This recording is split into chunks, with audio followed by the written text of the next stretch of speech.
Uranium সমৃদ্ধকরণ ত্যাগ করবে না ইরান। একই সঙ্গে নিজেদের এই পারমাণবিক কর্মসূচিকে শান্তিপূর্ণ বলেও উল্লেখ করেছে দেশটি।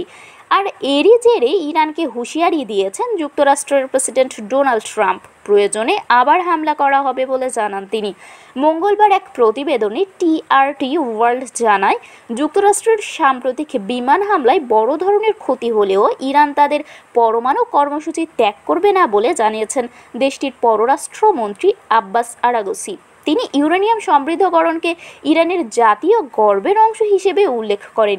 ইরানের এই বক্তব্যের পর ট্রাম্প ফের ইরানে হামলার হুঁশিয়ারি দিয়েছেন। নিজের সোশ্যাল মিডিয়া প্ল্যাটফর্ম ট্রুথ সোশ্যালে তিনি লিখেন, আমি যা বলেছিলাম তাই করেছি, আর প্রয়োজনে আবারও করব।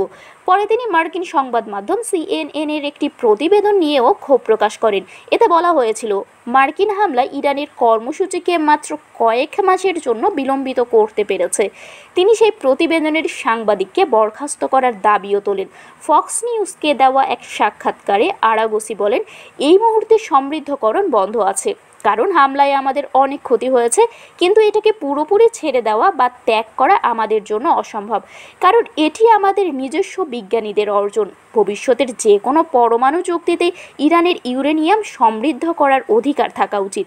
মার্কিন বিমান হামলায় ইরানের 3টি পরমাণু স্থাপনায় গভীর ক্ষতি হয়েছে, তবে তিনি জোর দিয়ে বলেন, ইরানের পারমাণবিক জ্ঞান বা প্রযুক্তি ধ্বংস হয়নি।